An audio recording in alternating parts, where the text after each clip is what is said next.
Yesterday, Jeff Sessions voluntarily went to speak in front of the Senate Intelligence Committee. Voluntarily went to speak. So, of course, the Democrats took advantage of it to talk about their conspiracy theories and go off on him one by one. My favorite is Senator Wyden. And his quote of the day, of course, was, "General Sessions, stonewalling is unacceptable." Now, you'd say that'd be rude coming from me, making fun of somebody with a lisp. But hey, the left did it too. Jimmy Kimmel actually put it on top of a Looney Tunes cartoon. Check this out. I can't do better than it. Good work, Jimmy. General Sessions, respectfully, you're not answering the question. Well, what is the question? The question is, Mr. Comey said that there were matters with respect to the recusal that were problematic and he couldn't talk about them. What are they? Why don't you tell me? There are none, Senator Wyden. There are none. I can tell you that for absolute certainty. The party really didn't kick off yesterday until Angus King got up and complained for 5 minutes about his mustache not being as thick and sexy as Ambassador John Bolton's. Take a look at that picture right there. Look at that thick, sexy mustache. If you're going to do one, you get that whole lip plus some. That is I think he hides weapons in that thing. Anyway, as a stand-up comic, sometimes you have 5 minutes to prove yourself at an open mic, and you have like a bunch of people watching. And yesterday I felt the same way about Kamala Harris. She had 5 minutes to really make a national impact for herself, and what a swing and a miss. She just started asking all sorts of questions about, well, just watch. Attorney General Sessions, you have several times this afternoon prefaced your responses by saying, to the best of your recollection. Just on the first page of your 3 pages of written testimony, you wrote, "Nor do I recall, do not have recollection, do not remember it." So my question is, for any of your testimony today, did you refresh your memory with any written documents, be they your calendar, written correspondence, emails, notes of any sort? Do you think after this she looked in the mirror and said to herself, "Kamala, you really had him. I don't know why you started with the did you look at your notes question." What? 5 minutes. You got 5 minutes. You wasted a minute already.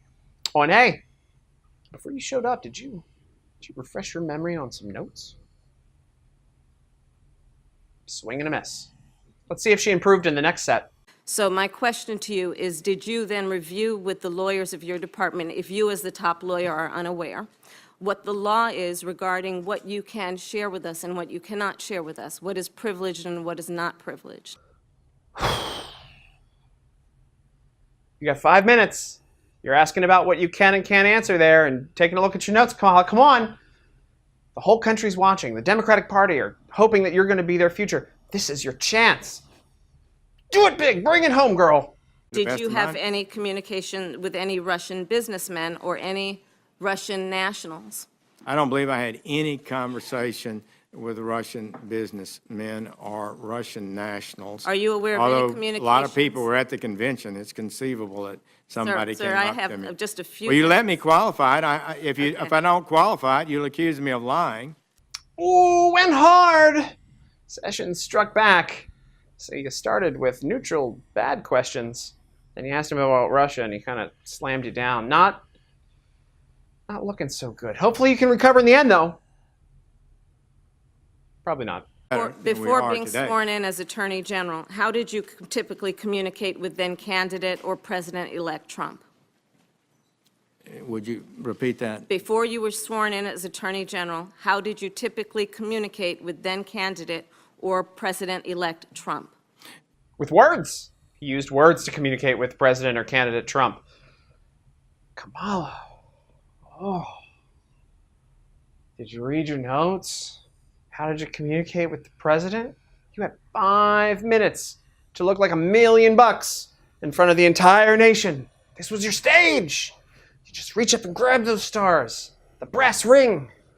And you came out with a participation award. There you go. Participation. Nice try. Good try. Good try. Thank God everybody else did better than her on the Democrat side. No? What was that, Senator Heinrich? Is that you took an oath. You raised your right hand here today, and you said that you would solemnly swear to tell the truth, the whole truth, and nothing but the truth. And now you're not answering questions. You're impeding this investigation. Oh, man. He reminded him. He's killing time. Again, 5 minutes, people. Killing time.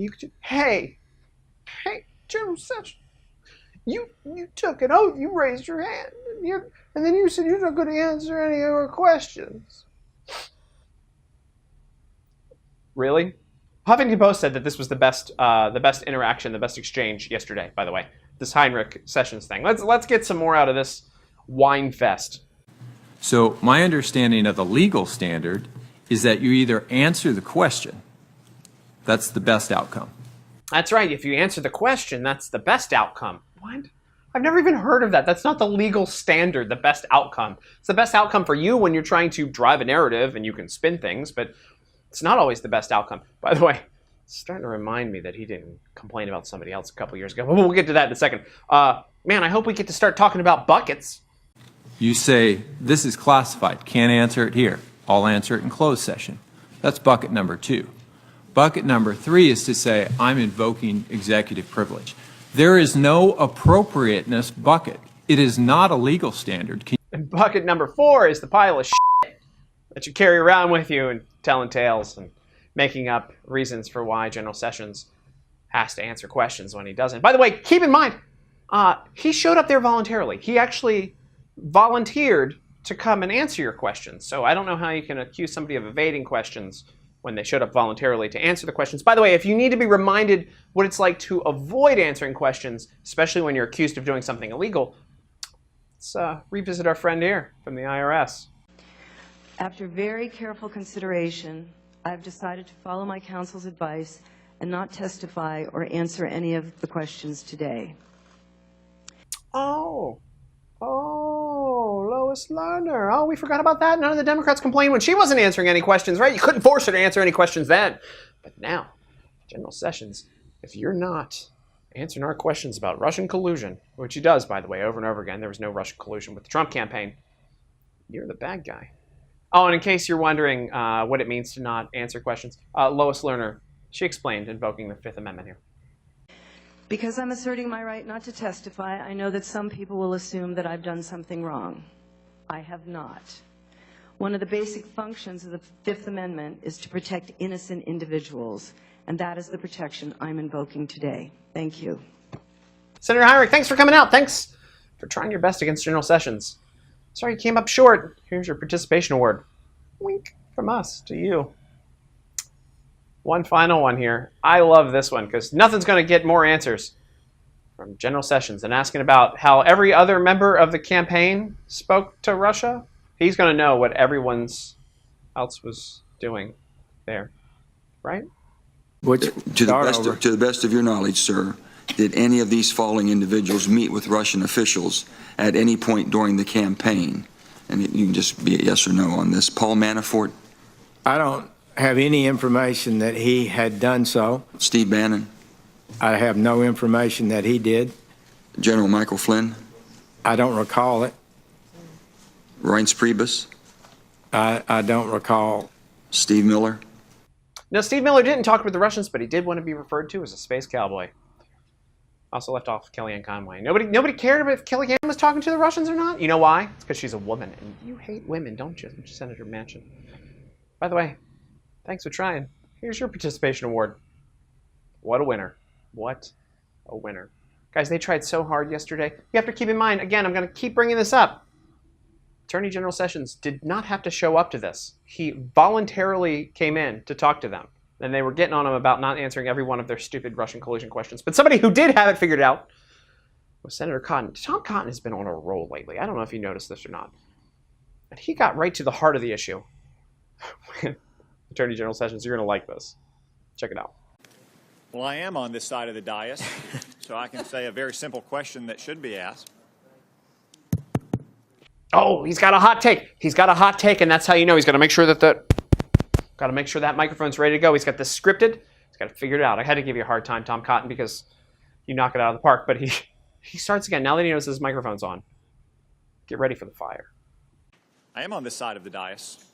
So a very simple question that should be asked is, did Donald Trump or any of his associates in the campaign collude with Russia in hacking those emails and releasing them to the public? That's where we started 6 months ago. We have now heard from 6 of the 8 Democrats on this committee, and to my knowledge, I don't think a single one of them asked that question. They've gone down lots of other rabbit trails, but not that question. That is because Jim Comey said last week, as he said to Donald Trump, that on 3 times he assured him he was not under investigation. Maybe it's because multiple Democrats on this committee have stated they have seen no evidence thus far, after 6 months of our investigation and 11 months of an FBI investigation, of any such collusion. That's right. Tom Cotton just knocked it clear out of the park. There's no evidence of Russian collusion from all of the multiple investigations. None of the members have seen it. Nothing has shown up so far. So, I said it was going to get hot. It's about to get hot. He starts mentioning spy novels. Do you like spy fiction? John le Carré, Daniel Silva, Jason Matthews? Yeah, Alan first. David Jason Ignatius. Just finished Bourne. Ignatius's book. Do you like Jason Bourne or James Bond movies? No. What? What? You had me. Jeff Sessions, you had me up into the part that you said that you didn't like Jason Bourne or James Bond. You better be kidding. Yes. I did. Okay, all right. Well, we're cool again. I was really starting to worry about it. Forget the collusion stuff, but if you don't like pop culture, come on, man. Anyway, Tom Cotton just talk about congressional baseball. Just grand slam home run, destroying the Democrats. Just I got nothing to add. He just wins yesterday. Here's another clip of him just destroying.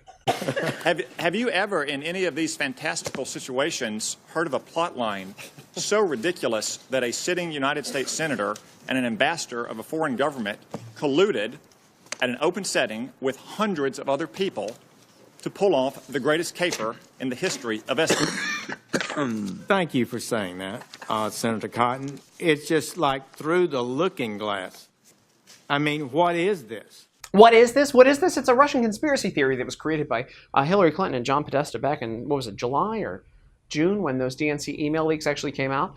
It was their fail-safe, just in case things went wrong. And now we're millions and millions of dollars in investigations in to prove that, well, Donald Trump's campaign did not collude with Russia. And that's why Jeff Sessions went voluntarily to testify yesterday again. So now they're getting into the semantics. The Democrats are getting into the semantics of how questions are being asked of him.